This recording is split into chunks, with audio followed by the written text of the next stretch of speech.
Yes, this Tory shot me. Stop lying. Me, you, my homegirl, and your security. Everybody in the car arguing. I'm in the front seat. This in the back seat. I get out the car. I'm done arguing. I don't want to argue no more. I get out.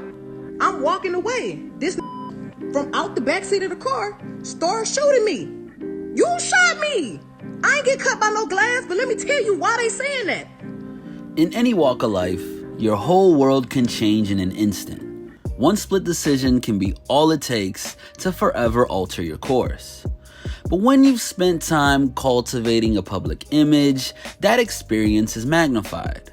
When you survey what just happened, it's hard to think of a more abrupt, and if appearances are to be believed, unsalvageable fall from grace than what's played out for Tory Lanez. In the wake of the news that he's fired literal shots at Megan Thee Stallion, there was a lingering sense that it'd be hard for the Toronto-based artist to re-establish the momentum that he'd had in recent months. But as the full story gradually begins to emerge from beneath the rubble of one chaotic evening in Los Angeles, it seems as though Tory's career has been dealt a terminal case of toxicity. Even at a passing glance, it's disheartening to see that the immensely talented Daystar Peterson couldn't stick the landing and truly savor the success that he'd craved for so many years. But in order to get the full scope of this moment and what it represents, we need to go back to the outset of his career. One which is defined by both rampant successes and a tendency for Tory to get in his own way and obstruct his path to victory. Since the early days, Tory Lanez has carried himself as a star. Even in his earliest interviews, such as his 2011 appearance on whatstheword.com, he's possessed a certain gravitas that's made his tale of how he's progressed from Toronto to America's Sunshine State seem entirely natural. I got to South Florida because I was doing a lot of my hometown stuff, a lot of videos, a lot of music for myself, and I put it on YouTube, and Sean Kingston happened to go on YouTube and he happened to find some of my stuff. He was looking for a video from Akon, and he came across my Beamer Benz or Bentley freestyle. He saw the video, he realized I had a lot of energy, and he was like, okay, yeah, I mean, this kid's dope. So I met him in Toronto, we did business, he signed me, and then he brought me down here. Summoned into the world of an artist that experienced the highs and the lows of the industry almost instantly, Tory barely had 2 tapes to his name before he was touring the US alongside Time Is Money label boss Sean Kingston, and from there, the relentless Tory pulled Justin Bieber into his orbit. One day, he came out here for a show and I connected with him before, Lanez told Billboard in 2016. He was actually the person who got me my first deal. It's weird. He's done a lot of stuff for me. He's the person who got me verified on Twitter. He was supposed to be the person I signed with, but at the time, he was too young to sign me. So it didn't work with me and him, but it is what it is. The stars played out the way they were supposed to play out, and I'm in the position I'm supposed to be in. And I'm sure he is as well. From the introduction of a smooth R&B ambiance into his work on the Chicks Tape series, first edition in 2011, through to the heralded Fargo Fridays era, the 5 years that followed his initial arrival on the scene were an almost constant upward trajectory for Tory and his self-described swavy sound. After years of ardent hustle and attempting to find any inroad he could, his hard work would all pay off when he signed a joint deal between songwriter extraordinaire Benny Blanco's Mad Love and major label Titan Interscope. Considering that he'd once laid down a $10,000 challenge to his fellow Toronto native Drake to listen to his music, it's safe to say that Tory always had exceedingly high expectations for his career. Yet, as soon as he had the backing of a major, Lanez would turn up the intensity and actively pursue Drizzy, and by proxy, the commercial hip-hop throne. Amid discussing his plans for his 2016 major label debut, I Told You, Tory told Hot 97 this. There's never been a personal problem because I don't know that man. It's just one of those situations where the only thing that's ever gonna lie in between us is that we can't share first place. And I'm the only guy that's bold enough to come and really take that right now. Vibe is a contact sport. I'm here to compete. I'm here to be number one. I said I was a fan of his music before. Yeah. You know, no one's ever took that from me. That doesn't mean that I'm not here to take that crown. Yeah. From the release of his debut album onwards, Tory has constantly attempted to leverage himself into pole position within hip-hop. But in doing so, he's regularly spread himself too thin on projects, such as his 2018 sophomore record, Memories Don't Die. Whether self-imposed or caused by mismanagement, there's been a general feeling that much of Tory's career has been stalked by a glass ceiling that's rendered him, as was always, a support act and never the headliner. Capable of doing everything well but unwilling to consolidate his efforts in one area, Tory has proved his mettle in every avenue but still found himself embroiled in petty, attention-deflecting squabbles with artists such as Dax and Don Q, who, if he was being honest with himself, were below the caliber of act that he should have been aiming for at the stage when he was staking a claim to the pop charts. While the ease with which he dispatched all lyrical foes meant that he was free to traverse over hardcore hip-hop circles or segue into R&B with equal respect, Tory, who'd scored 5 consecutive top 5 albums by the time that the new Toronto 3 dropped in April of this year, still ranked just one rung below where he wanted to be.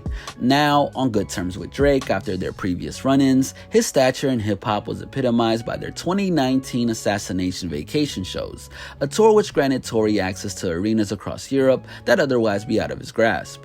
In spite of this, there was always the creeping sensation that Lanez, by hook or by crook, was next up. And by the time that he was breaking Instagram records, Drake assisted as it may have been with his quarantine radio, it seemed as though this glass ceiling was finally, gradually lifting. Bringing the party to social media alongside a star-studded cast of guests, Tory provided himself with a massive platform, and it couldn't have come at a better time.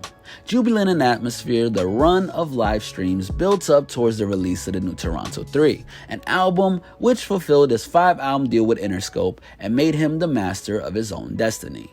If his words to Billboard are to be believed, his moment represented the apex of his career and suggested that he was slowly but surely becoming a household name. To be 100%, there's so many labels offering me so much money, like millions of dollars. I've gotten offers that are life-changing offers, but I don't care. I already own my masters in publishing and everything, so I don't see any reason to give that to somebody else. Now, in the aftermath of that fateful night on July 12th, some sort of industry-backed safety net could have came in handy for Tory. After decades of moving in esteemed circles and living the lavish life, it's almost ironic that it's that same proximity to his fellow high-powered artists and entertainment circles that would eventually spell his demise. And after years of wondering when he'd fulfill his potential and become a transcendent crossover star, Tory is the only thing that's halted his own progress.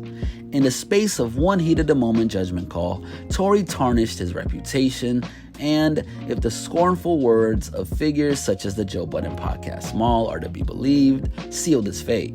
He's the king sucker. He's worse than that other with the colorful hair.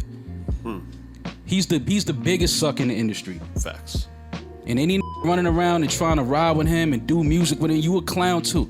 If he pulled out a gun and aimed it at that girl and fired that weapon, he's the biggest sucker I've ever seen in my life. So all you same that's canceling 6ix9ine and 6ix9ine ain't this all this other it better be 10 times as worse for him. Echoing the sentiments of Maul, within one of the most emphatic Donkey of the Day awards of all time, Charlemagne attempted to wrap his head around Tory's short-sightedness in both the personal and professional sense. Brother, there is nothing you or your people could tell anyone that would justify why you are the alleged shooter of Megan Thee Stallion. I can't comprehend in my mind why a man who has a career, who has things going for him, who is an actual celebrity, would shoot a woman who is arguably the hottest rapper in the game right now. I don't understand violence against women, period, especially this level of violence. But Tory Lanez, you a whole star out here, bro. Like, why?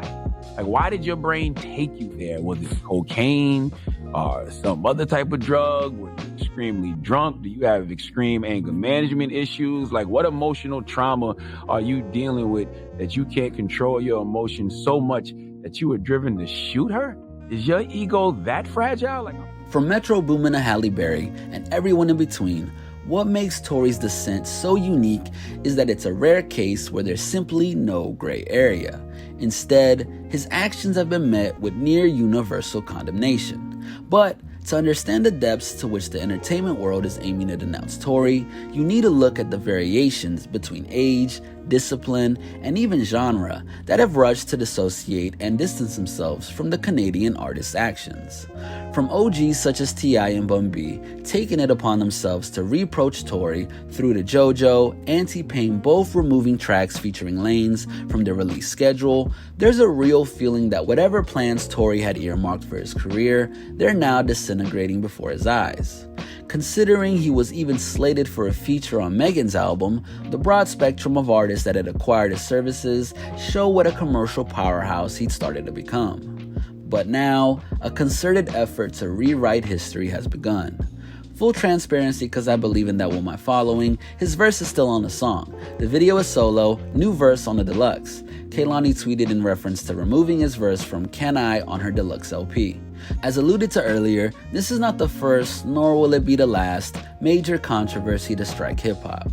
But where Tory differs from some other artists that have been in contention for cancellation is this. Rather than being an issue of a troubled young artist such as XXXTentacion or Kodak Black, and whether or not it's morally sound to support their music, this is a scenario in which a grown man of 28 years has acted without consideration for the consequences, and as a result, has cost himself his career at the very moment when he was beginning to make way into the hearts and minds of the mainstream.